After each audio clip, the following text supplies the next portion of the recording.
My pranams to all Atmajyotis, divine light of the self. Today we are going to contemplate on the qualities of a person who is enlightened, who has gone beyond three qualities of nature: Sattva-guna, Rajoguna, Tamoguna. What is the nature of such a person? How he lives? This question is addressed by Sri Krishna.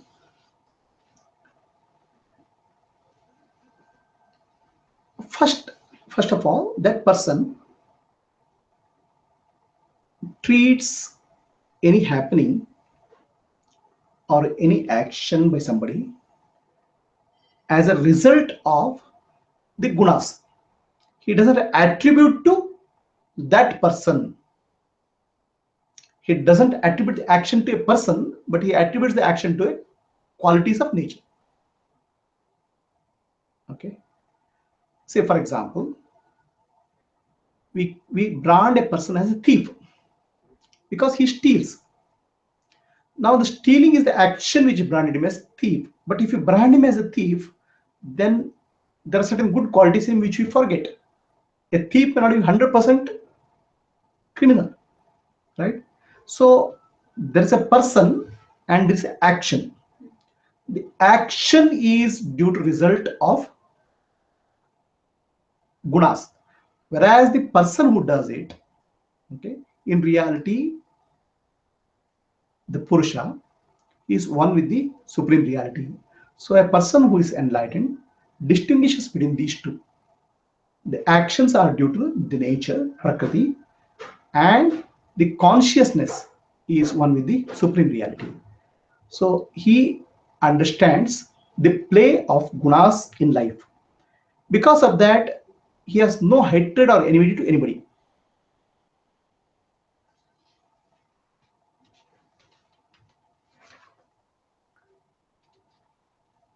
And because he has gone beyond the three qualities of nature, he has become free from the cycle of birth, growth, disease, aging, and death. And he has attained a supreme bliss in his life.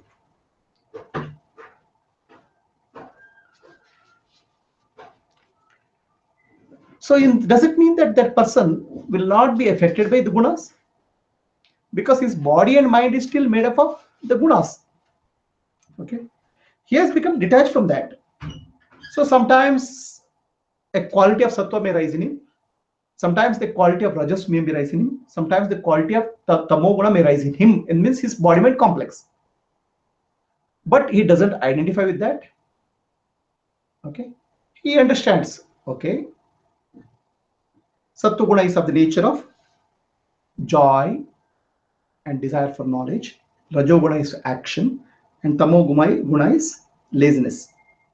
Even if it appears in his body, because even a person who is enlightened, he'll feel sleepiness. His body will go to sleep or disease. He will not be identified with that. He understands these are the qualities of nature which is performing this action, and I am just a witness of this.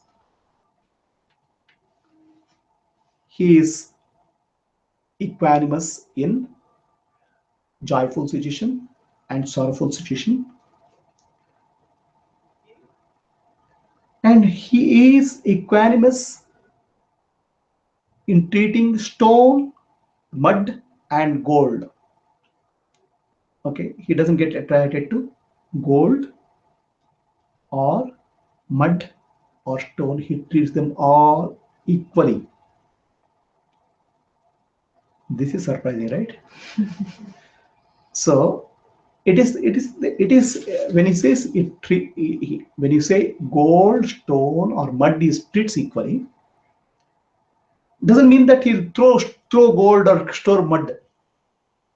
Okay, he understands that the stone, gold, or mud doesn't give me joy or happiness. It is my inner quality which gives me joy and happiness. Whereas a person who is adnani, who is in ignorance, or gets elated when he gets gold, because gold gives him happiness. Whereas this person is full of bliss himself. He doesn't need gold or stone or mud to give him bliss or happiness. That's why he treats them alike. right? He is not foolish to throw gold out, right? He treats, okay, this is a transaction, this is a commodity which is to be used for transaction, but this neither gives me happiness nor causes sorrow for me, any material object. That is his view. So there's something which he likes and something which he dislikes. There are people who have likes and dislikes. And for Gnani, he is equanimous in situations which are like which he likes or which can cause dislike. Then there are situations where there is a praise and there is a blame. Praise, and in praise and blame, he is equanimous.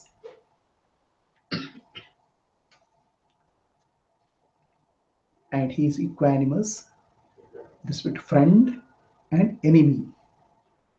Okay. When it says friend and enemy, Rama was Rama was fighting against Ravana, but Rama had no anger against Ravana. Rama was fighting against the actions done by Ravana. So there is no personal animosity. Understand? Because this Gnani treats the action of gunas as different from the doer. The doer or the karta is sakshi, the witness, whereas the action is because of the nature.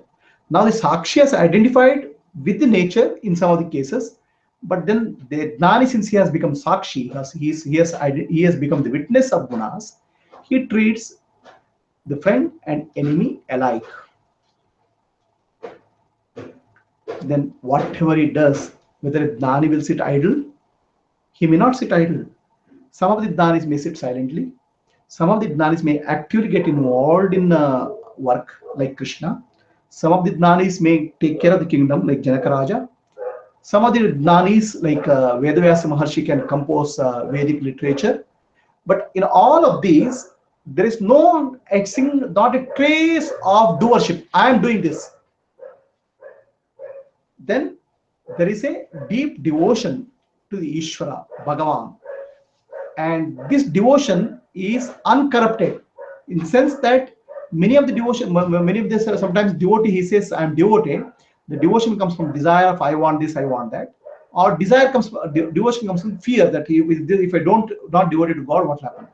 Whereas the devotion of this person is pure, because he knows that at the deepest level, at the level of consciousness, he is one with Bhagavan, one with the Ishvara.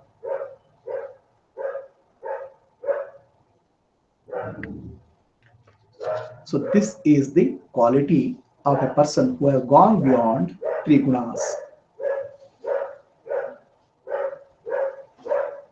I don't know this.